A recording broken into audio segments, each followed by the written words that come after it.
Well, hello and welcome to our live stream today. Well, today we've got Dr. Darrel back in the house and we're going to continue our conversation with regards to religious trauma. You may, if you've been able to watch it, or you could look back onto the channel and see what we talked about last time. But just to give you a brief summary, we looked at the aspect of where religious trauma came from. What was the chain of events to get to the point where religious trauma was something to be able to label many things that have happened in religion overall.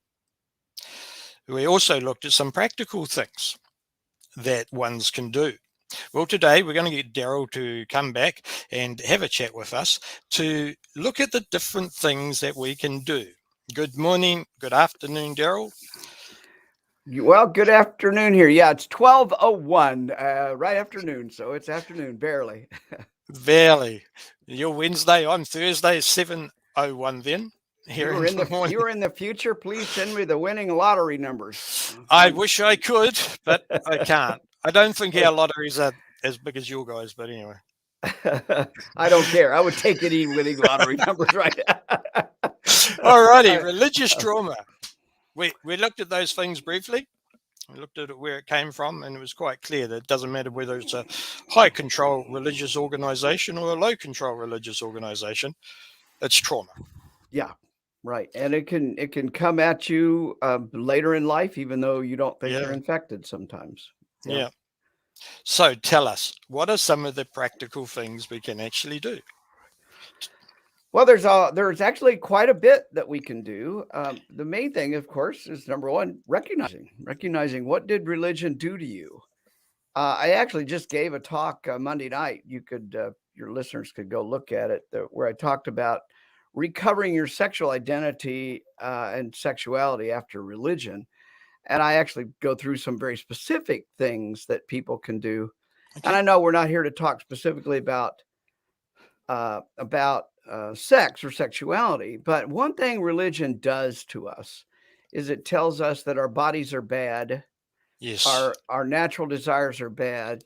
Yeah. And I've got to exercise. I'm just going to jump right in, Shane, and give your listeners this exercise, because I think it's just exercise will give them something to grab hold of. I'm just getting my pen so I can write some notes down. Hope you don't mind me saying that. No, actually, when I do these as a talk, I tell people get your paper and pencil out. So, well, I've got my paper and I've got my pen. Okay, so here's what I want. I want you to imagine that you are out on a beautiful beach in your swimsuit. And I don't want to imagine that. And there are people all around, and several of them are looking at you. Now, what I want you to do is to write down, what are they thinking?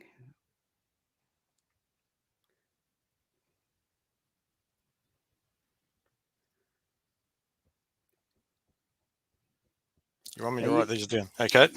You don't have to say anything. I'm not going to put you on the spot here. I'm not going to put you on the spot. I'm glad about that. Now, I'm going to make some guesses. Yep, people who are listening to us right now probably thought, oh, those people are thinking I'm too fat. Those people are thinking I'm unattractive. Those people are thinking I'm wearing the wrong kind of swimming suit. Those people are thinking that I shouldn't be out here on the beach. Those people are thinking my legs are too long. Those people are thinking my legs are too thick. There's so many things those people are thinking. Yeah. By the way, did I touch anything in your own? You don't have to say, but just no. The only thing that, since my operation, I don't go into the sun. The only really thing that came up, if I was to go to the beach now, they'd be going, look at that white popsicle. Okay. Yeah. Now this is an important exercise, and it's important because everything you thought those people were thinking was all generated inside your own head. There is nobody out there saying these things, and yet you can imagine all these things that people are telling you. So the question I have for our listeners is, Why do you think that? Why do you think they think that? And where did you learn those ideas? Who taught you that your body is your enemy? Who taught you that you shouldn't be in a swimsuit or expose that much skin or be that heavy or, anything else? Who taught you those things? And most of the time, Shane, we can trace that right back to the religion you were raised in. Right. So I give people, when I do workshops and things, I give people these kinds of exercises because I want people to get inside themselves. This is not theory. I don't want to talk about theory. We did that last time. Yep. I want to talk about you as a human being and recognize that if you still feel ashamed of your body, upset about your body, if you're afraid to be who you are, to express yourself in reasonable places, appropriate places, appropriate ways, then you've probably been affected by religion, because religion's what causes most of these problems. Yeah. Now, when I say religion, I don't mean necessarily the preacher. I mean your Aunt Sally, who said women should never be in public in a swimsuit. I mean, your next door neighbor who criticized your brother, Yep. for being a fat slob, or something like that. Those people are saying those things, and you are hearing those things. That neighbor did not say it to you, but because you overheard it, you imbibed their story. And that's an important thing. It is not your story. It is their story. What I find many people who've left religion, they still carry these stories with them. Yes. And as an ex-JW, there's tons of stories or beliefs or values or ideas. I call them stories basically because they oftentimes are. And there's stories that came to you from your grandmother, from your mother, from your father, from your neighbors, from other people in the congregation. It didn't just come from the minister. It rarely is. I mean, that's not to say ministers don't cause a lot of problems. Yeah, They that's do. right. Yeah. But it's almost always, and you got religions like, you guys in JWs, you don't really have a clergy like the Episcopalians have, or Correct. Yep. They've so. just got the elders. Yeah, and same for Mormons. They don't really have a clergy like that. So we can't even point to the clergy. I mean, we can clearly point to clergy in the Catholic Church. That priest who stands up in front and says, you should not have sex before marriage. He's putting a thought into your head. You shouldn't have an abortion. Abortions are horrible or whatever. He's putting an idea in your head, but you don't. What I'm illustrating is you don't have to have a clergyman telling you anything before you imbibe these stories. So what I would really like to emphasize and explore a bit today is how many stories have you taken in and are still living inside of you? Your grandmother's story lives in you. And if you don't examine that and become aware of it, then it will continue to influence you. When your grandmother says fat people shouldn't be out in public, or whatever other kind of stupidity, or your mother says anybody who had sex outside of marriage is going to hell, then you're carrying that. That is not your story. That's theirs. And to me, this is a really powerful idea. How many of your crazy ideas that you hold inside your head are really the crazy ideas of other people that happen to infect you, to get into your head? And I really, really think this is a profound way to self-treat yourself, to examine who you are as a result of those stories, and then turn around and say, who do I want to be? Yep. I can reinvent myself. And one of the ways you can do that, and interrupt me anytime, Shane, I can talk all day about this. No, that's all right. I'm taking some notes. Okay, great. If you say to yourself, oh, that was my grandmother's story, then you can separate yourself from that story. Really important to do that. If you go through life not acknowledging how these stories live inside your head, then they continue to influence you. For example, you're walking down the street, you see a woman in a really short skirt, and some voice inside your head says, "Ooh, that woman's a slut." Where did you learn that? And what? So I would be saying, wait a minute. I would be challenging that. Say, whoa, that's what my grandmother taught me. What do I really believe? What are my values? Maybe my value is every woman has a right to dress the way they want to and express themselves the way they want to. I have no right to impose those ancient beliefs on anyone else. So that would be the counter to what you hear from your grandmother in your own head. So just think about it. If you're listening to my voice right now, you can probably easily identify several different beliefs that you got from the preacher, the Sunday school teacher, the elder, your mother, father, someone. You can probably identify some of those. And Definitely. you can probably, yeah. So what are you going to do with those? Are you going to let them keep living in your head unchallenged? Or are you going to do something about it? So how do we challenge them?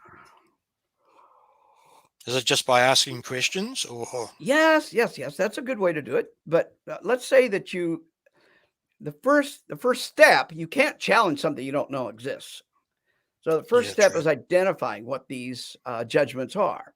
And it's usually a very judgmental statement. It's something you see somebody and your brain just automatically judges that person in some way, for example, if I say, fuck you or fuck that, or, whatever shit or damn or whatever, I know even in my own head, if I hear somebody say that, not now, of course, but years ago, I would say, ooh, that person is bad because they swear. Yeah. All right. Just a swear word will bring that judgment out. Well, where did I hear that? I heard that from my mother. And my mother said, anybody who can't speak the language without swearing is a bad person, period. Well, she doesn't know how well I can swear now. She's long dead, and we always had a great relationship. But I carry my mother's voice inside my head. Now, I can get that. Yeah. So the first thing is identify the judgment. Identify that it's an automatic response. It feels like an instinct, but it's not. It was learned. It was learned very early on in your life. The second thing is, once you've identified it, the second thing I ask people is, whose voice is that? Okay. So for the swearing thing, it's my mother's voice. Yep. I can hear my mother very often, actually. Yeah. For the swimsuit thing, it's my grandmother's voice. For other things, I can hear my grandfather's voice. I can hear my father's voice. My father wasn't very judgmental. In fact, he was a pretty even keel in that area. So I don't hear his voice much. I actually hear my aunt, who was incredibly. I had an aunt that was very judgmental. And I had another aunt that was the opposite. So there's certain things I hear my Aunt Margie, because she was such a judgmental guy. But my Aunt Jenny, she never appears because she wasn't that judgmental. She was a very forgiving, open-minded person. Okay. So this is a technique I think is valuable for self-help, if you will. And it takes some practice. You've got to learn to identify it. Yeah. Oftentimes when you hear yourself judging somebody else, it's not because that other person did anything. It's because your own programming has been triggered. And sometimes that leads to conflict because people sense when they're being judged. If you don't know how to ask the questions right of other people and you ask it in a judgmental way, you create more problems, So yeah, absolutely. You're laughing. I'm curious what you're thinking. I can see it from two different ways.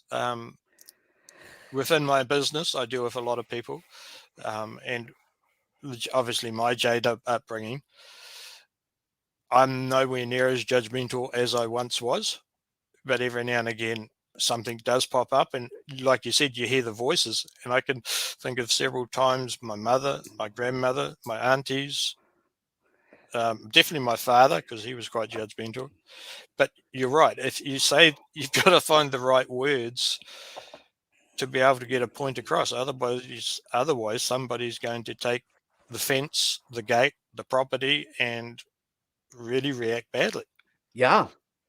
And then you'll think it's their fault for reacting badly, because we Yeah, rarely look at our own behavior. We rarely look at, absolutely. but your voice, your tone of voice comes off perhaps as judgmental. Yes. A judgmental tone of voice will cause defensiveness in the other person, just like Yep. that. Yep, absolutely. Yeah. Right. So I actually teach, and we teach at Recovering from Religion. We actually try to teach our volunteers how to ask good, non-judgmental questions. And it's not a skill that most people have. It's actually a skill you have to learn. You You do, have to, definitely. yeah. I mean, think about it. When I did something she didn't like, my mother would say, "Why did you do that?" Yeah. She wasn't really interested in why I did it. And I would get all defensive and say, "Oh, I didn't do anything. I didn't do anything." Or, so we would then have a defensive interaction that got Yeah. nowhere except hurt each other. Yeah. It's very destructive to relationships, and it's destructive to marriages. It's destructive to working relationships, because people don't know how to ask questions, and so they end up putting people on the defensive. Yeah. There was a saying that I heard once, and I think it's served me good. Like, I've got two ears, one mouth. Listen twice as much than speak. And I've found over the years that when you listen without any reaction, people can't read you for a start, but you get a better picture of it. You do. You Yeah. absolutely do. So, have we? How do you feel about this technique? I wish I had 20 people here and I could ask. We get some response, but we don't. So We've got a couple of viewers online, so they might tell. It's very okay, yeah. practical. Okay, yeah, Like, I hadn't thought about where did it come from, right. whether it's your grandmother, and as you were speaking, I'm going, oh yeah, my mum said that, my dad Yeah. said that, even my sister said that. I remember married to my auntie Bob. He said something to me, and I always remember that. And that was one of the things was, oh Shane, that's way too hard. You shouldn't do that. And up until, I guess, not that many years ago, it's not recent anyway, but a few years ago, I realized, well, just a minute, that's his view. I can do what I want. If it's hard, learn how to do it. There you go. Right. But for 20 odd years, I was at high school, so maybe 20 odd years, it stayed with me. So let me identify something here. Until you identified the voice, Yep. and that it was his story, not yours, you couldn't Yep. do anything about it. You were Correct. continually influenced by his opinion. Yes. Which is crazy. It is crazy. And then you go into other religions and things like that. Yeah. You go, oh, just a minute, I got told that when I was little. Now that I'm out, it doesn't apply. Right. Yeah. I mean, how many of us have a built-in prejudice against somebody else, a person of color, a person from a different religion, a person from a different ethnic group, because we were taught by our parents at 5 years old, people with turbans on their head are bad, or people who are not the same color skin as you are bad. And those are religious notions that we got, or mostly religious notions that we got early in life. So I'm here to tell you, you're carrying your father, your mother, your auntie, your minister, your Sunday school. You're carrying all these people around in your head. And that's a fucking lot of people to carry around. That's heavy. until you identify, and it has to be systematic. I mean, like every day, listen to what voices are coming to you, and then identify the voice and do what you did. Shane, you did it perfectly. That's his opinion. I don't have to live by his opinion anymore. Separate yourself from him so you're not carrying him around. I can still remember, oh, Uncle Ned used to say that. What a dumb idea. And here's what I think about it now. And here's how I'm going to behave now. So you've substituted an old voice for a new voice. And the new voice is based on your own value system, not on his value system. Yeah. As you're talking, I can feel a lot of things coming up, which I most probably didn't realize until just now. Yeah. This is a very therapeutic approach, and it doesn't involve any therapists at all. And we'll talk later about therapy, but I just think if you can do some of these exercises, you're going to be a hell of a lot better off. Okay, so let's just go through the steps. If we were to write a little note for ourselves, we need to write down, it's if I can read my writing now, clarify where the judgments come from. Would that be the first step? Sit there and think about that? Okay. Become aware of your own judgment. You got to just become aware that you are judging somebody else. Of course, they don't even know you're doing it because you're not going to go up and tell, hey, I'm judging you right now. Okay, so once we work that out, we can then look at the aspect of who's that voice? Who's that voice, right? Yep. Right. Then the next one, I haven't read any more. Who's the voice? And you might want to identify, where did I learn it? Because you might have learned it from reading a Bible, for example. Okay, it might not have been a voice. It might have been a religious book you read. So if you can identify where you learned it, that's helpful. It's not necessary, but it's helpful. Or if you can find a voice, that's helpful. But in any case, once you've gotten those 2 steps done, then you can go to the 3rd step and say, I want to separate myself from that voice. That voice does not own me. I don't let that voice live in my brain anymore. What am I going to substitute with it? Like you did. That's my uncle's opinion. What is my opinion? What's my value system? And then you substitute. My value system is that I can do whatever I choose to do. I am not limited by my uncle's opinion. True. That would be the dispute or the challenge part of it. Now, you're going to fall backwards. Everybody does. Yes, we do. Just become aware of that and challenge it. Every time it comes up, challenge it. Every time you find yourself judging somebody for the way they dress or judging somebody for the way they look, that's a good opportunity to challenge. When you say challenge, just before we carry on, when you say challenge, just ask ourselves that question. Yeah. Is that my value system? Yep. Not where did I learn that? And is that my value system? Yeah. Now, there may be some things that you want to keep. I doubt if there's very many, but I mean, there are some things I learned from my mother that I definitely would keep. Right. I learned from my father, and I can hear their voice. I can hear my mother's voice saying, you can do this. This homework is not that too hard for you. You're smart. You can do this. I can hear my mother saying that, and that's something I'm going to keep. I did that last night with my grandson. Okay, great. I remember my father saying, look, if you're going to do a job, Shane, do it properly and finish it. Mm-hmm. I know young fellas, because I was a young fella. Yeah, right. Whatever, Dad.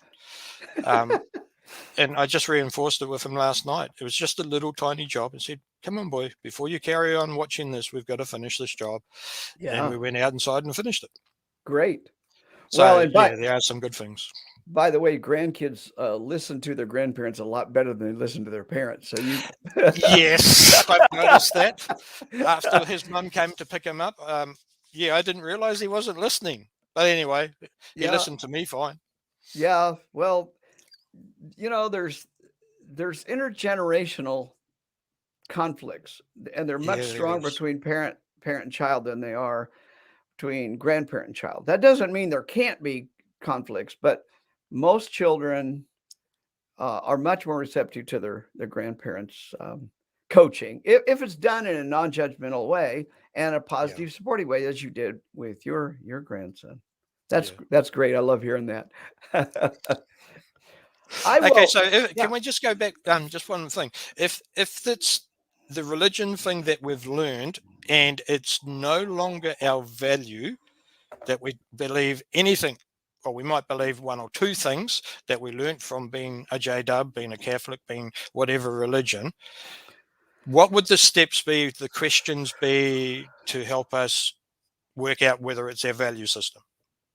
Same thing. Well, I can't tell you what your value system is, but chances are, if you left any religion, you left because you have a value system. Right. Think about that. Why did you leave the JWs? What motivated you to leave? I'm asking if you've got an answer there. I had enough. That's the Okay, only thing. enough of what? Sick and tired of hearing you've got to do this, you've got to do this, you've got to do Okay. this. So let me flip that and ask, what does that tell you about your value system?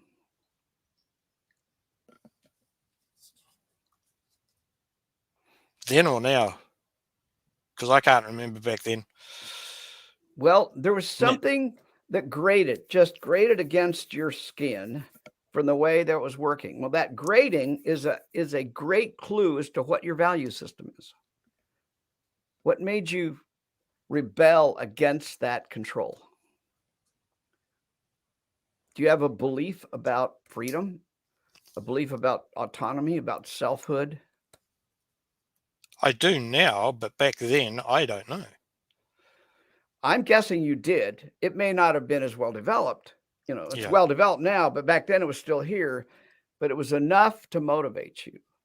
Definitely. So I cannot tell you, Shane, what your value system is. I don't know you. I've never met you. We've only talked, That's more right. than an hour.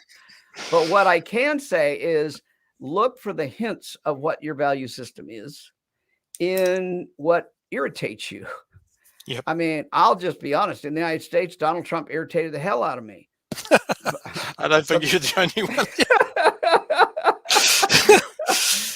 And the reason for that was because his value system is antithetical to anything I hold dear. Yeah. I mean, his abuse of other people, his misogyny against women. So I can look at what is irritating me about Donald Trump, and that will give me clues as to what my value system is. Now, I have a positive value system, and as far back as I can remember, I have a positive value system. I've been pretty aware of what my values are. Yeah. But some people aren't. Some people just haven't gotten there yet, or they haven't sussed it out and got it in detail yet. I would have been one of those. Yeah. So when you're being irritated by the JW cult, the irritation is a very important sign that you have a value system. It's not developed. It's not well articulated yet, but it's coming out. It's being born like a chicken hacking its way out of its egg. Yep. You're starting to born yourself, hatch yourself. Yeah. So you hatched yourself out of JWs, see? So what was something motivated you to peck at that shell and escape? And that's the hint of what your value system is. Yeah, no, that's very true. I love talking about this shit. It's really interesting, especially when you're interacting around very specific things like your aunt, for example, or my grandmother, because those are very real and they're not theoretical. We're not talking about the theory of something here. We're talking about how did you respond to your irritation around JW control. Can we keep responding to the same thing over and over and over and over again and do nothing? That would be a sign of trauma. It would be one symptom of trauma. Okay. If you find yourself continually, for example, fear of Armageddon. Yes. We see that kind of thing in ex-JWs. Fear of hell, we see that kind of thing out of Baptists and Catholics. Well, you could do this little exercise and realize, oh, that fear of hell came from my grandmother. You could do that 10 times and it still bothers you. So that tells me there's some deeper trauma here. This isn't a light thing. This isn't just a, oh yeah, my grandmother told me and I don't believe it anymore. That's not what's going on there. And that's because the brain is programmed, and it's programmed by traumatic events, by dangerous events. Those are much deeper. And that's where I would recommend you might need to see a therapist for that kind of thing. When you're 5 years old and your parents, your grandparents, your entire surrounding world is telling you that you're a bad person and you're going to hell, or you're a bad person and Armageddon's going to come and you're going to get left behind, Yep. or whatever it is for your particular religion, the child does not have the rational immune system to repel that kind of programming. True. It just doesn't. Yep. I think maybe last time we talked about childhood programming. I can't remember if we did briefly touch on that. Yep. Well, think about it. When you're 3 years old, you don't ask and you're learning English in New Zealand. You don't ask your parents, hey, mom, dad, why aren't you teaching me Chinese? Why aren't you teaching me German? Yeah. You just don't even think of, that's not a part of your world. You have no conceptual framework for that. And yet your parents could teach you Chinese. Your parents could teach you German. They don't. Your parents could teach you Jehovah's Witnesses. Their parents could teach you Catholicism, but they don't. So you are being programmed into a very narrow, specific area, and that becomes your world. You literally can't conceive of any. I mean, as a JW, could you conceive what it was like to be a Hindu? Nope. Probably couldn't even conceive what it was like to be a Catholic. Nope. I mean, that's much easier. So this programming happens within the religion, but it's happening at the same time as the language acquisition. Children have a window within their brain. We have a window of opportunity that comes between birth and about 12 years old, where we can acquire language very easily. Kids that were born in one country, maybe a kid born in Italy, lives in Italy long enough to learn Italian, and then he moves to Australia, and within a few years, he's speaking like an Aussie, or goes to New Zealand, speaking like a New Zealand resident. Poor person. Okay. People don't like our twang and our accent. So. I understand it perfectly. Well, people say I've got a Southern accent, so I don't know. It doesn't sound like that to me, but who knows? Well, I can understand you too, so that's okay. A bonus.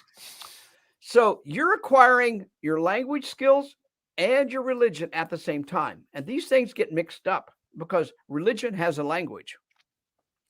You know the language of JWs really well, I'm betting. Yeah.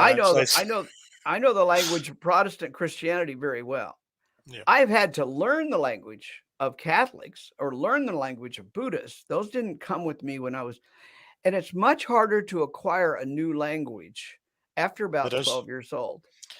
Yes. That is why religions want to grab you when you're 5 to 7 years old. That's the prime time for grabbing a kid.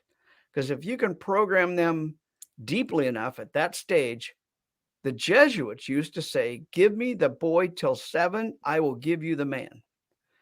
And there's a lot to that. If you can just program somebody within that time frame, they may never leave the religion. So this is much deeper than this simple exercise of judgment, much deeper. Yeah. I think the judgment piece is a great way to start. It's a great way to kind of deprogram yourself for things that aren't based in trauma. But many people have experienced something else. For example, they were beaten pretty severely for not learning their Bible verses. They were abused for having been caught masturbating when they were 8 years old, 10 years old. They were brought in front of the entire congregation, maybe, and forced to confess sins in front of everybody, which is humiliating and definitely traumatic. Yeah. And there's other forms of this. there's the specific incident.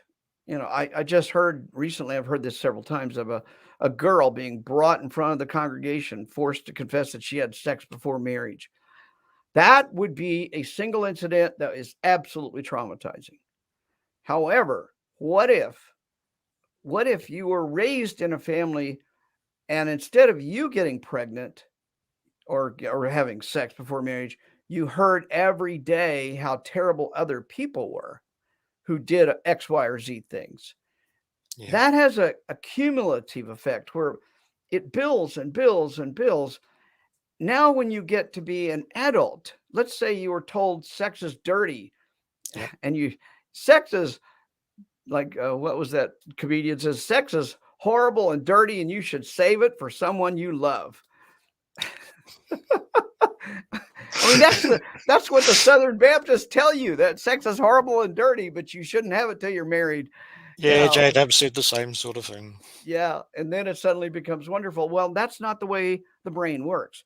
After being programmed for years that sex is dirty and filthy and awful, and you're a horrible person for even thinking about it, the day you get married, now you can't have sex.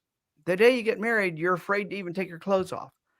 So you don't even I have known people who told me, because of their purity culture training as a child and adolescent, they had 3 years after they got married before they had sex for the first time.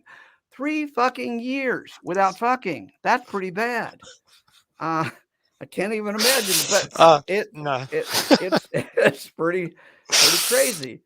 And that's what happens in that. Is that the one you came from, or was another religion? Oh, it's another religion. They didn't teach us that kind of stuff very much. I escaped, as obviously I escaped. And I escaped pretty early. I was a very liberal Christian from the time I was 12 years old. I believed in evolution. 12 years old, I was, dinosaurs aren't the thing. Okay. So, no, I don't know how I escaped it. Something in my brain just never really bought the conservative piece. I did buy some of it, obviously, or I wouldn't have.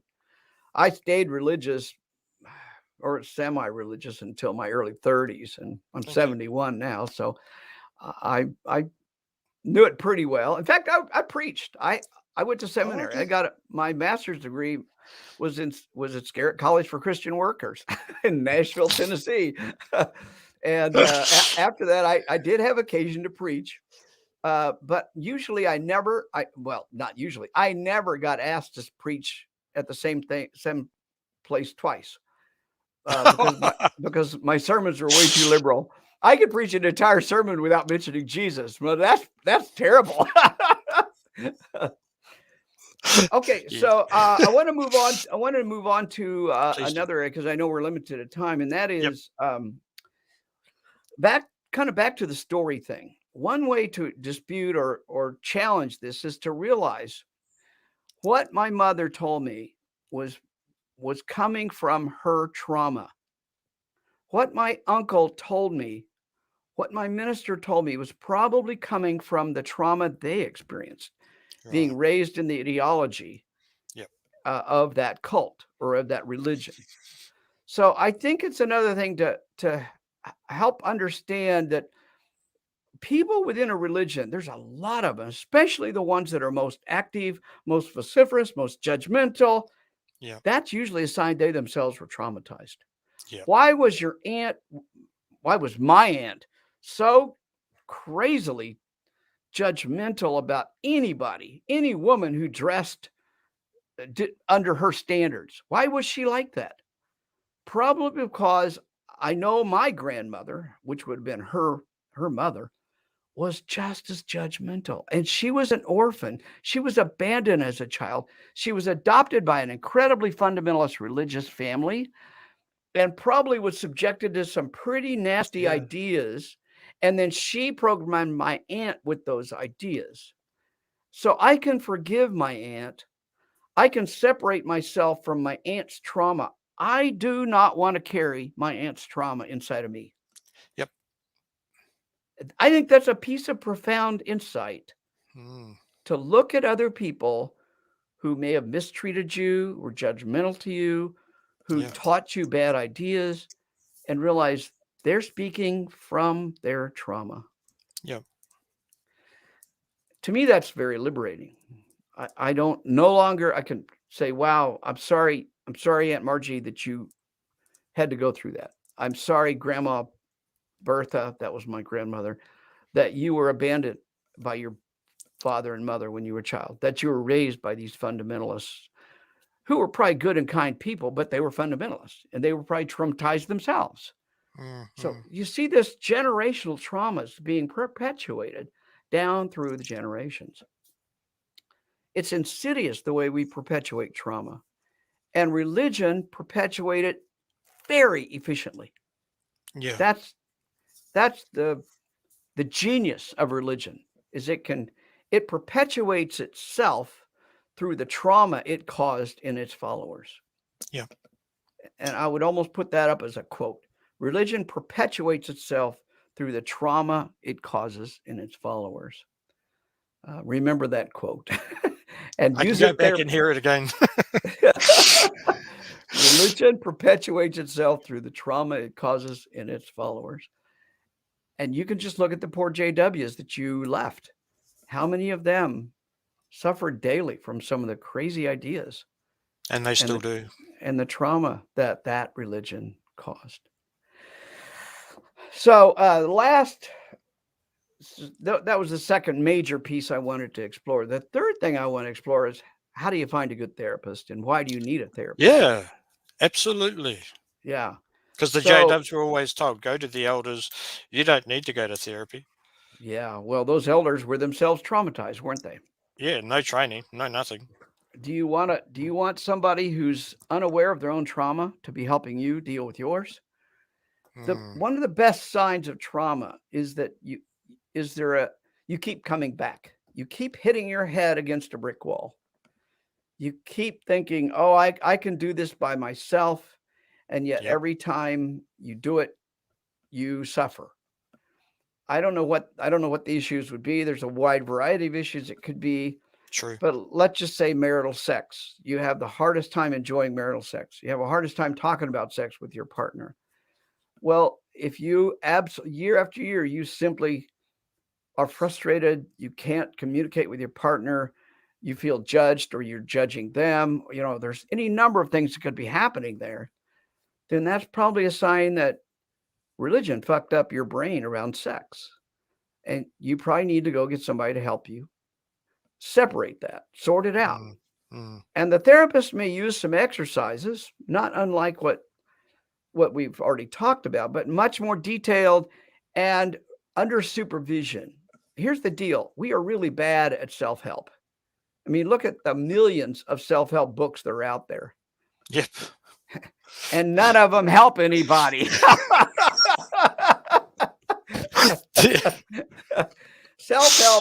Self-help is a great way to delude yourself. Most people are, and I'm not saying we can't improve, we can't do better. We can without a therapist. That's obvious. So don't get me wrong here. But most people, when it's a deep issue, when it's a traumatic issue, continue to act out their trauma. And they act it out by spanking their children. They act it out by criticizing their spouse. Yeah. They act it out by quitting a job every time they don't like the boss. There's a lot of behaviors that I see that people are using that are self-destructive, that are destructive to the relationships they're in. And on close observation, you'll be able to see that is a trauma they're acting out. They're acting out that same trauma with boss after boss and job after job. They're acting it out from spouse after spouse after spouse. They get divorced over and over and over again. They have difficulty maintaining long-term relationships with anybody. All these things look at those kinds of things as trauma-based, and that if you keep, what's the old saying? What's that saying? Yeah, you know what I'm talking about. If you can't, if you keep beating your head against the wall, do you want Oh, to the beat your head? insanity. The Yeah, insanity thing. insanity. Right, right. Yeah, doing the same Insanity thing is, over and over again, expecting a different result. that's exactly right. My Yep. brain is not thinking very fast right now. So yeah, so your brain, you're doing exactly that. You're in insanity. Because you keep trying to keep hitting your head against that wall. Yep. So I want your listeners to think about, what are the things that keep bothering you? What are the things you keep doing? For example, I once knew a woman who had gone through 3 or 4 alcoholic husbands and relationships. So what's the deal here? She wasn't an alcoholic. Why did she keep marrying alcoholics? Why did she keep dating Mm, alcoholics? It's almost like mm. she went out and found people who were alcoholics to get Yeah, in a yeah. relationship with. And of course, then they would abuse her. They would take money from her. They would live in her house and not pay any rent, all sorts of things. And she finally showed up in my office, this is years ago, showed up in my office. And I asked, a simple question. It took several sessions to get her to even answer the question, but I just asked a simple question. I wonder what drives you to find alcoholics to abuse you. I just asked the Interest. question. I Just a probably simple asked, question. Yeah. yeah, probably asked that question 3 or 4 or 5 times over the course of several sessions, until finally she just broke down crying, Mm, talking about her alcoholic father and how he'd yeah. abused her mother and her. So what is she doing? She's perpetuating the trauma of her own mother. Now, this isn't necessarily religion based. I'm not saying it is, but there's an example of a trauma being perpetuated across generations. Yeah. And religion does exactly the same thing. Yeah, it does. So if you're finding yourself constantly beating your head against a brick wall, that's time to go find a therapist. And the main thing is, I would encourage you to find a good secular therapist, somebody who's well trained, used evidence based methodologies, and is not religious themselves. And I'll How do tell we you, find that? well, obviously at the Yeah, seculartherapyproject.org, obviously. you can do that. But whether you find a person through Secular Therapy Project or not, that is not the issue. The issue is find a good therapist that uses evidence-based methods. And by the way, we can send you our guidelines so that if you can't find anybody in our database, you can at least use Yep. those guidelines.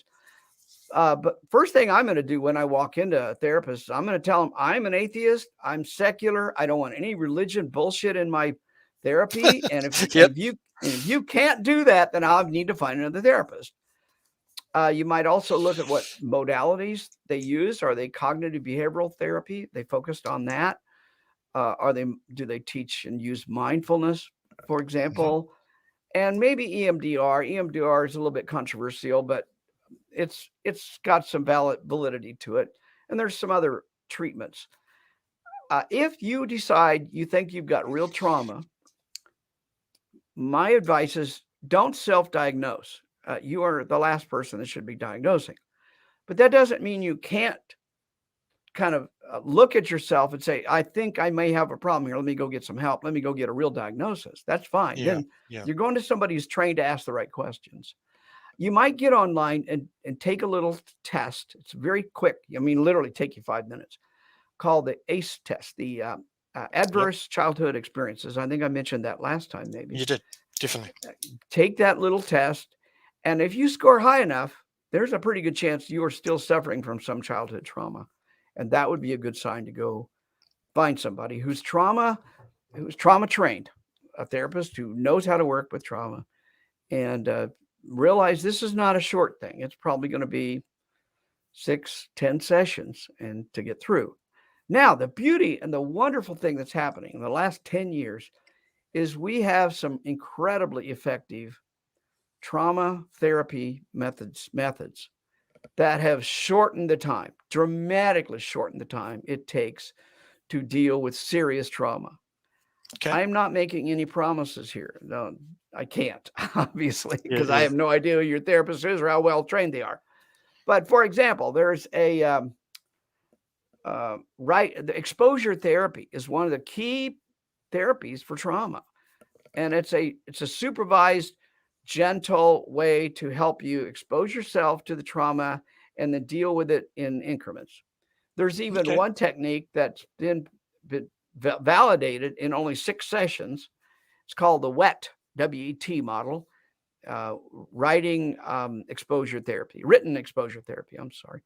Yeah, interesting. Only developed in the last 10 years, but Yeah. more interestingly, clinically validated. That means we have scientific evidence that it works. It's not somebody's guess. It's not the latest, greatest theory coming out of some psychologist's head. It actually works. So, and it works very rapidly for basic trauma stuff. Now, if you have a complex PTSD, if you will, Yeah. where the trauma came from multiple places over long periods of time, it may take longer than 6 sessions because you may be dealing with trauma A for 6 weeks and then turn around and deal with trauma B for 6 weeks in the same way. So I can't guarantee what the treatment will be due to, I don't know who the therapist is or what their training is, but make sure they're well trained, make sure they've gone through trauma training of some kind, and that they've got cognitive behavioral methods or written exposure therapy methods or exposure therapy or EMDR. Yep. There's a lot of these treatments that will say, okay, this therapist probably have the skills that I need to deal with this. And oh, by the way, if you don't get along with that therapist, if you don't feel comfortable with that therapist, if you want a therapist that's the same gender you are, those are all legitimate. You do not have to apologize to your therapist or to the therapist for saying, I'm not sure this is going to work. I'm going to go find another one. Yeah, find somebody that works the way you need to be helped. And most therapists are pretty darn good at helping, period. They wouldn't be in the profession if they weren't. So you're probably not going to have to work too hard, but if you find somebody you just don't click with, that's fine. Go find and a lot of times, a woman may want to have a woman for a therapist. That's fine. If a man may want a man, because it's hard to talk about some things with somebody. And that goes back to early childhood training, of course. Yep, it does. Excuse me. Well, I don't know. Have we covered? I've covered most of the stuff. We've covered most of it. But tell us, since you were last on the live stream, how's recovering from religion going?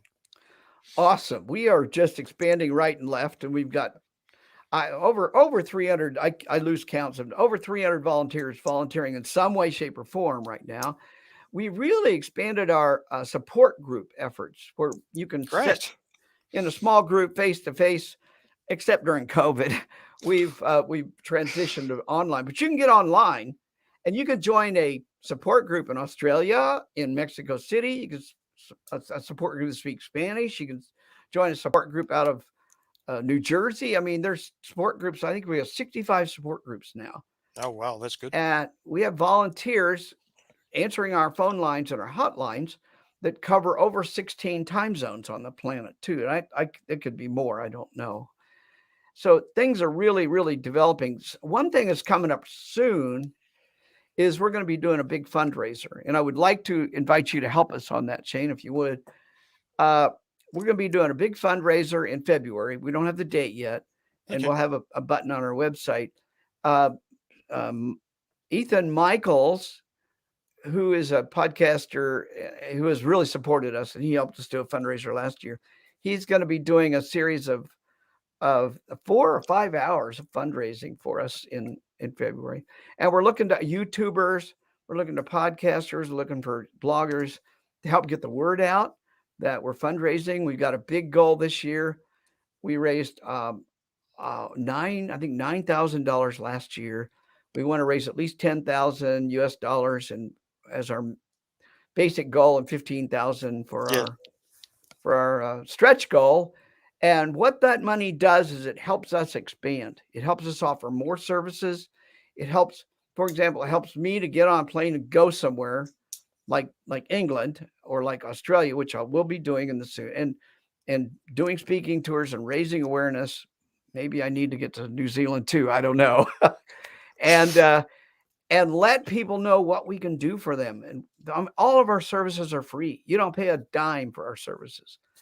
And we want to keep it that way. That's why we have to do fundraisers. Yeah, you got to. Yeah. We only do one fundraiser a year. So this is an important component, important time for us. But so that's That's one of the big things that's coming up for us. Also, I want to tell your listeners, the holiday season is here.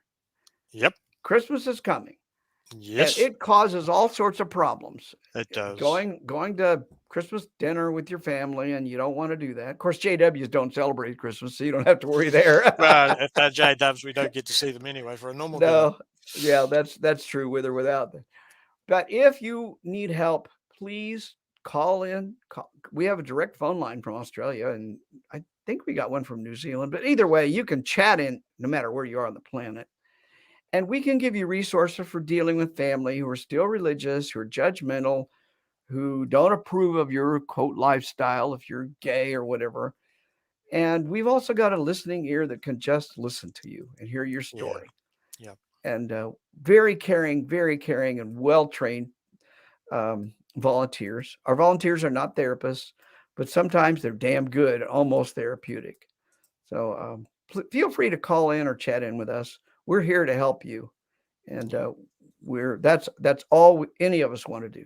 Our biggest reward is just hearing thank you. You've helped me. That's all we need to hear. Or well, we don't even hear that. We don't. That's not. That's our big reward if we get that though. So But that's great. so that's what's going on. I could go on and on about our other things. For example, RFRX last week. We've got great RFRX talks every Monday night, U.S. Central Time. If you're interested in some really challenging and interesting content, Yep. go to RFRX. It's on YouTube. We got like 60 or 70 episodes, and every Monday night is some very interesting material. Our support group director Eric Wells runs that Yep. and does a great job. And then Okay, and if I should mention that our executive director Gail Jordan is constantly working to improve our programs and all. We've got leadership all over the place that's constantly making improvements and working to help find new people. Let people know about us. Social media. Look at our social media. Repost. Whatever, and donate if you can. If you can't, yep, you can volunteer. If you can't volunteer, like our social media stuff so other people get aware of it. absolutely. Thanks Well, so thank you. much for having me. Yeah, thank you for being here again. It's been very practical, some very helpful things there, not only to look at how we can start, but also how we can find a therapist, whether we need therapy or not. So, Right. as one in the concluding way, what last bit of encouragement would you give a person who's going through these things to encourage them to reach out and get therapy, or to My be able to take the steps to improve? my main focus and focus of RFR is you are not alone. Yeah, There's lots of people who have gone through what you've gone through. We're here to help you connect to other people who've gone through the same thing, yep, ex-JWs, ex-Catholics, you name it, ex-Muslims, and support you in your own journey. yeah, We are not here to tell you what your journey is. We're here to help you in whatever you choose to do in your journey. So I just want to emphasize you're not alone, and there's people here who care and will support you if you give us a absolutely. chance. Yep. That's a great way to finish our live stream. So thank you once again for being here. It's been You're a real welcome. joy to have you back on, and we'll look forward to getting back on in a few months' time, I'd and love we to can talk again. continue. We can continue our discussion. So Okay. thanks everyone for watching, whether it's on the live stream or later on the channel. We certainly appreciate being able to have a chat with Darrel, look at the practical things he's mentioned. But until the next live stream, thanks for being here. Look after yourselves, keep safe, and we'll catch up again soon on one of the live streams to come. Until then, bye for now.